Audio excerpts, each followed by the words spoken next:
হিংসা নিন্দা, কচি কচি ঘাস, হচ্ছে লোক লালসা। তো ভগবান বলেছিল সেখানে গিয়ে ভুলে যাবি না তো? তাই মঙ্গলী বলেছিল না না প্রভু, কত ভাগ্য বলে তোমার সঙ্গ পেয়েছি, আর তোমাকে কি ভুলে যাব?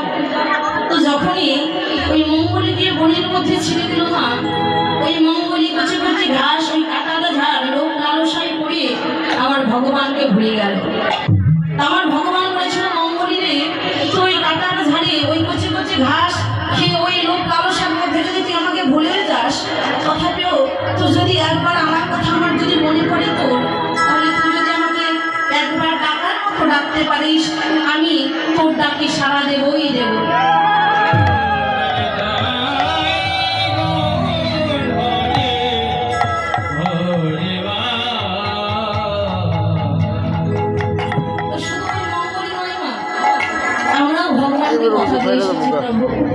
যেদিন জগৎ সংসারে যাব, তোমাদের নাম করব, তোমার ভজনা করব, তোমার সাধনা করব, তোমার ভক্তের সঙ্গ করব। তো যখন এই জগৎ সংসারে চলে এলাম, ভগবানের দেওয়া কথা ভুলে গেলাম। আমরা এই মায়ায় পড়ে মায়ারে দাস হয়ে গেলাম। কিন্তু মা এবারে ভেবে দেখো না, যেদিন ভগবানের পার ঘাটায় গিয়ে দাঁড়াবে, সেদিন এই সাধুগ্র বৈষ্ণবের চরণ ধরে ছাড়া, কৃষ্ণ নাম ছাড়া ভগবানের পার হওয়া যায় না। এই জগৎ সংসারে যারা যতই ধন ঐশ্বর্য টাকা পয়সা থাক না কেন, যেদিন ওই ভগবানের পার ঘাটায় গিয়ে দাঁড়াবে, এই জাগতিক জগতের ধন ঐশ্বর্য দিয়ে ওই ভগবানের পার হওয়া যায় না। দেখুন, এক ব্যক্তির এত ধন ঐশ্বর্য ছিল, সে মনে মনে ভাবলো যে জগতের সংসারে এসে তো আমার কোনো কিছুর অভাব নেই। তাই সে মনে মনে চিন্তা করলো যে শুনেছি মানুষের প্রাণ পাখি চলে গেলে নাকি যমরাজ এসে নিয়ে যায়। তাই সে ভগবানের পুজো করে যমরাজের পুজো করেছে। তো যমরাজের এমন পুজো করেছে যে ওই যমরাজ না এসে থাকতে পারলো না। যমরাজ তার সামনে এসে দাঁড়িয়েছে, আরে তুই আমার এমন পুজো করেছিস যে আমি না এসে থাকতে পারলাম না। আচ্ছা বলতো, তুই আমার কেন পুজো করেছিস? সে বলেছিল, প্রভু শুনেছি মানুষের যখন প্রাণ পাখি চলে যায় তখন আমি তুমি এসে নিয়ে যাও। প্রভু তোমার এই জন্য পুজো করেছি যাতে আমাকে জগৎ সংসার ছেড়ে না যেতে হয়, কেননা এই জগৎ সংসারে এসে তো আমি সুখী আছি, আমার কোনো কিছুর অভাব নেই। তো যমরাজ বলেছিল, ঠিক আছে, আমি যদি তোকে নিয়ে যাই তাহলে চিঠি দেব। মা তাকে ধীরে ধীরে বার্ধক্য বয়স হয়ে গেল, তার প্রথমে চুলগুলো পেকে গেল, দুটি কর্ণ বধির হয়ে গেল, দাঁতগুলো ঝরে গেল, দুটি চোখ বন্ধ হয়ে গেল, দেহের 10 ইন্দ্রিয় 6 প্রাণ চলতে পারছে না।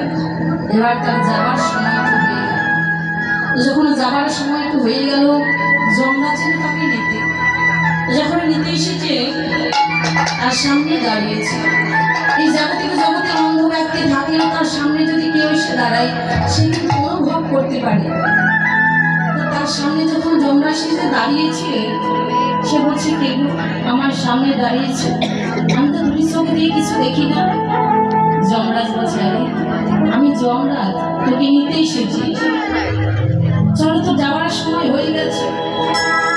ওই ব্যক্তিতে বলছে, প্রভু তুমি না বলেছিলে যখন তুমি আমাকে নিয়ে যাবে চিঠি দিবে, কই চিঠি দিলে না তো?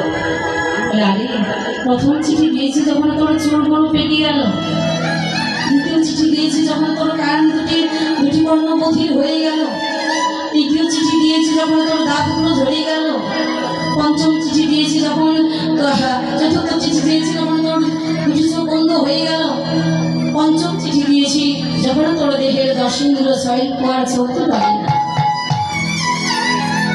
ওই ব্যক্তিটি দুটি হাত তুলে ভগবানের কাছে করুণা করছে, প্রভু শুনেছি ওই ভগবানের পার ঘাটায় গেলে নাকি তোমার নাম ছাড়া পার হওয়া যায় না।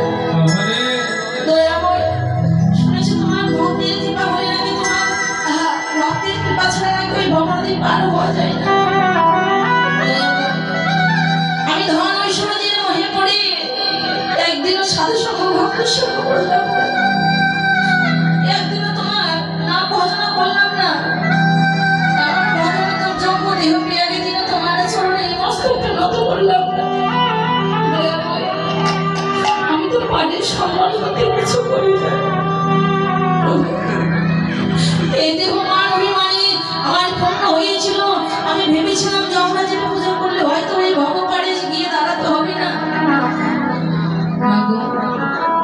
যতই ধন ঐশ্বর্য থাক না কেন, ধন ঐশ্বর্য যদি ওই ভগবতী পার হওয়া যায় না। এই জন্য সময় থাকতে থাকতে গৌর গোবিন্দের ভজনা করতে হয়, সাধু সঙ্গ ভক্ত সঙ্গ করতে হয়। কেননা এই জাগতিক জগতে সকল কিছুর বিশ্বাস আছে, কিন্তু এই দেহ থেকে একবারে নিঃশ্বাস যদি বের হয়ে দেহ মাঝে না আসে, সেটার কোনো গ্যারান্টি নাই। এই জন্যে কৃষ্ণ ভজনা করতে হয়, সাধু সঙ্গ ভক্ত সঙ্গ করতে হয়। আজকে বড় ভাগ্য হয়েছে, সকল মান অভিমান পরিত্যাগ করে সকল ভক্তের চরণে দিয়ে করে একবার সবাই মিলে বদন ভরে হরি হরি।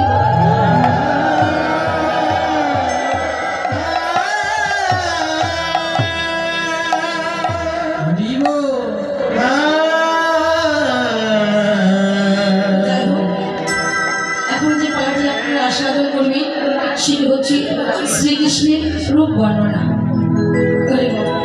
বাবা, আমার ভগবানের লীলা কথা বলিবার মতো আমার কোনো যোগ্যতা নেই, আমার কোনো ভাষা নেই। কেননা আমার ভগবানের রূপের বর্ণনা যে চতুর্মুখ ব্রহ্মা সে বলে শেষ করতে পারি না, যে পঞ্চানন ভোলানাথ তার পঞ্চমুখে বলে শেষ করতে পারি না। আমার ভগবানের অনন্ত অনন্ত লীলা, আমার ভগবানের লীলা কথা বলিবার মতো আমার কোনো যোগ্যতা নেই, আমার কোনো ভাষা জ্ঞান নেই।